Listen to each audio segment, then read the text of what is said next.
Existen lugares tan peligrosos que la gente tiene prohibido ir.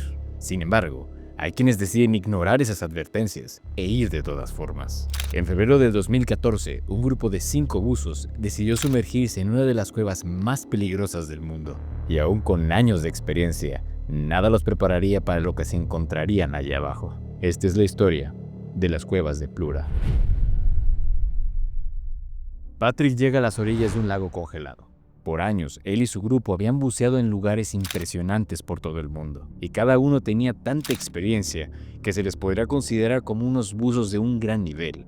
Así que por meses habían estado planeando una incursión que realmente los pondría a prueba. Patrick y su equipo se habían subido a una camioneta cargada con todo el equipo que necesitarían para esta inmersión. Habían manejado todo el camino desde Finlandia hasta el centro de Noruega, para poder llegar al increíble Valle de Plura. El valle no solo es famoso por sus increíbles paisajes y vistas, sino también por tener las famosas cuevas de Plura, un laberinto submarino con túneles y cámaras que atraen a buzos de todo el mundo. Y para cualquiera, el recorrido comenzaría en el lago, donde Patrick y su equipo llegan temprano en la mañana. Todos descargan la camioneta y se ponen en un círculo para tener un pequeño desayuno y repasar el plan de lo que estarían por hacer. Era un hermoso día, el sol ya había salido, y aunque cubierto de nieve, se podía ver el lago debajo. El lago ya estaba congelado, pero con aguas cristalinas, donde se puede ver hacia el fondo con facilidad. Si buceas lo suficiente, encontrarás una apertura que te llevará a una cueva. Esta es la cueva de Plura, una cámara de aire con unas increíbles paredes de diferentes colores, aguas cristalinas y cuevas para bucear. Pero para cualquier buzo no experimentado, este sería el final del recorrido, porque es justo ahí en donde comienza un sistema de túneles como laberintos que llega a medir hasta 2 kilómetros y es considerada como una de las inmersiones más peligrosas del mundo. Incluso profesionales dirían que es una muy mala idea intentar este descenso, por lo que nunca recomendarían intentarlo. Pero este es exactamente el tipo de reto que busca completar Patrick y su equipo, que ya habían experimentado todo tipo de cuevas en sus viajes. Así que buscaban algo nuevo que los desafiara y los hiciera sentir como si alcanzaran lo imposible. Así que cuando escucharon sobre estas cuevas, que solo unas cuantas personas habían logrado completar, todos supieron que este sería el reto que necesitarían hacer. Así que en febrero del 2014, el grupo de 5 buzos finlandeses se preparaba para intentar esta inversión.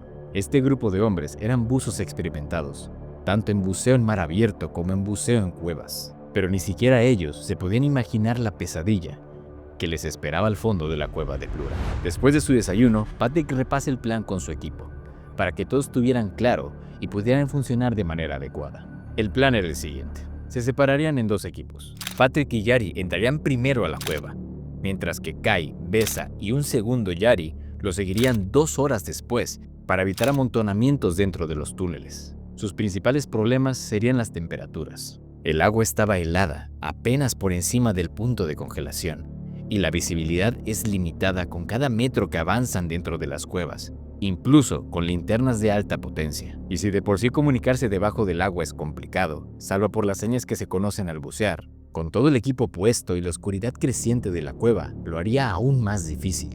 Así que un solo error o una mala decisión podrían hacer la diferencia entre la vida y la muerte. Pero ellos sabían a qué se enfrentaban. Así que comienzan el descenso. Ya que el lago por donde entraron estaba congelado, tuvieron que cortar un triángulo en el hielo, para así poder comenzar su descenso. Patrick y Jari se meten en las frías aguas del lago, sus linternas dándoles un poco de visión en la enorme oscuridad mientras bajaban. Estaban intentando hacer algo que muy poca gente había logrado, y que menos estaban dispuestos a correr el riesgo. Pero ellos mismos dicen que no podían contener la emoción de poder lograr algo que nadie más había hecho. Pero el descenso fue lento y metódico. La cueva se volvía más estrecha y oscura a medida que avanzaban, y la presión del agua aumentaba con cada metro de profundidad. Después de unas horas, ambos llegan a la parte más complicada. Un descenso que va en picada hacia los 130 metros de profundidad, donde tienen que estar muy atentos y tener un extremo cuidado, porque el sistema de túneles solo tiene un camino correcto. Pero de este mismo se desprenden diferentes tipos de túneles que podrían llevarlos al camino equivocado, casi asegurando que no tuvieran el suficiente oxígeno para poder regresar. En el fondo, justo al llegar a los 130 metros de profundidad, hay una marca que indica que llegaron al final del descenso. Al ver la marca, Patrick y Yari se voltean a ver y saben que lo único que les queda es comenzar la subida que los llevaría a la salida. Ambos comienzan el ascenso y se encuentran que la cueva los lleva por un túnel muy estrecho. Patrick pasa primero, con cuidado, pero con cierta dificultad, y comienza a subir. Pero unos minutos después, ve que lo que antes iluminaban 2 linternas, ahora solo lo iluminaba la suya. Patrick se da cuenta de que estaba completamente solo en el túnel y que no podía ver a su compañero cerca. Así que se voltea para iluminar a donde habían pasado y logra ver a su compañero. Yari se había quedado atrapado en el estrecho pasaje, la mitad de su cuerpo inmovilizado por todo el equipo y siendo aplastado por las rocas del túnel. Patrick nadó hacia él e intentó ayudar a su amigo y comenzó a intentar quitarle parte del equipo para poder sacarlo. Pero por más que lo intentó, fue en vano. Yari estaba completamente atascado y la desesperación comenzaba a apoderarse de él. No solo no podía moverse, sino que el espacio que tenía para poder intentar quitarse su equipo era casi nulo. Sus brazos completamente aplastados por las rocas evitaban que pudiera hacer cualquier tipo de agarre o movimiento, mientras que del otro lado sus piernas no tenían ningún tipo de apoyo para empujar o intentar regresar de nuevo a donde estaba. Patrick revisa la cantidad de oxígeno que le quedaba y se da cuenta de que no le quedaba mucho tiempo. Y si él estaba en esta situación, lo más seguro es que Yari no tuviera mucho oxígeno tampoco. Pero Patrick intenta calmar a Yari, porque mientras más se desesperara, más rápido se consumiría su oxígeno. Pero en un ataque de pánico, Yari comienza a moverse sin control y golpea su cabeza contra la roca, haciendo que pierda la boquilla del oxígeno. Al sentir que no tenía cómo respirar, su desesperación aumenta, y al no poder moverse ni encontrar la boquilla, termina inhalando agua. Patrick se queda viendo el cuerpo sin vida de Yari, atorado en el único camino para salir de la cueva. Pero Patrick sabe que si entra en pánico como su amigo, se terminaría más rápido el oxígeno y no tendría el suficiente para llegar a la salida. Pero tenía que tomar una decisión: arriesgar su propia vida para intentar quitar el cuerpo de Yari y ayudar al otro grupo que ya estaba en camino, o continuar y salir con vida. Aterrizado por la idea de que el siguiente grupo llegaría hasta ahí y se encontraría el cuerpo atorado de su compañero, y ellos mismos se quedarían atrapados para sufrir el mismo destino, Patrick intenta liberar una vez más el cuerpo de Yari. Y esta era la última parte de la inmersión, por lo que un regreso desde este punto con el oxígeno que tuviera el siguiente grupo sería casi imposible de lograr. Pero después de varios intentos, y al ver que no podía mover el cuerpo de su amigo, se quedó un momento viendo el túnel tapado por el cuerpo de su compañero, y pensando que él sería el único que podría sobrevivir. Y con tristeza, voltea a ver su oxígeno y deja a su amigo atrás. Mientras tanto, el segundo grupo entraba en la cueva, 2 horas después, como habían planeado, pero sin poder saber lo que les esperaba. Kai, Pesa y el otro Yari hacen el descenso de los 130 metros y llegan al lugar donde Yari había quedado atrapado. Una escena horrible que no esperaban. El cuerpo de su amigo, inerte en el agua, tapando la única salida.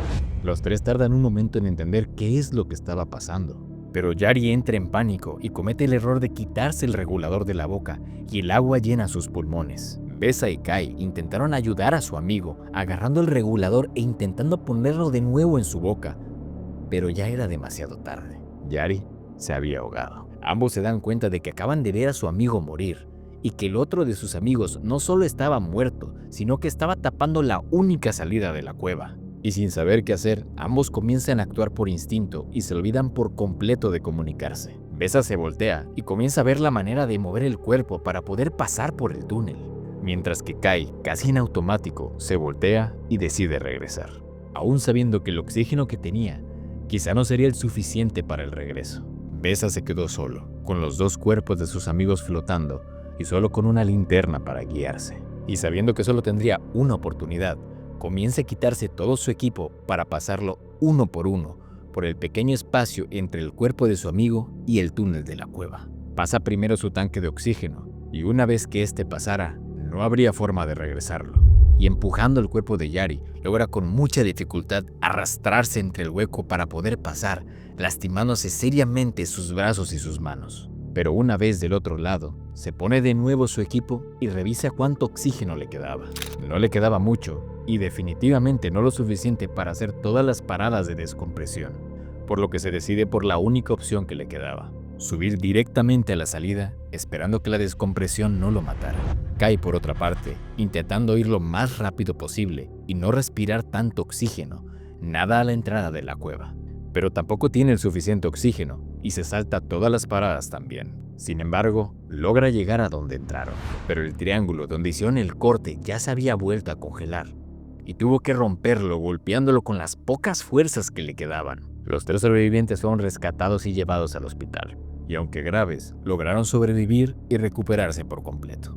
Las autoridades se negaron a iniciar un rescate porque nadie tenía la experiencia ni se atrevían a entrar de nuevo a la cueva, menos después de lo que acababa de pasar. La cueva fue cerrada al público y los 2 cuerpos de los buzos quedaron atrapados en sus profundidades. La decisión de abandonar el rescate generó mucha controversia, pero las autoridades argumentaban que era demasiado peligroso arriesgar más vidas para rescatar los cuerpos. Sin embargo, 3 meses después, y sin una verdadera autorización, los 3 buzos sobrevivientes planearon una operación de rescate para recuperar los cuerpos, donde lograron salir con éxito para darles un digno entierro a sus amigos. Si llegaste hasta aquí, gracias por escuchar el episodio. Recuerda que si te gustan las historias reales como esta, no dudes en checar el canal, porque aquí solo tenemos historias que son dignas de ser llamadas leyendas. El capítulo también estará disponible en la versión de video en el canal de YouTube, por si quieres tener más contexto y una experiencia mucho más envolvente. Lo puedes encontrar si buscas Archivo de Leyendas, y en redes sociales también como Archivo de Leyendas. Gracias por el apoyo y los veo en el siguiente.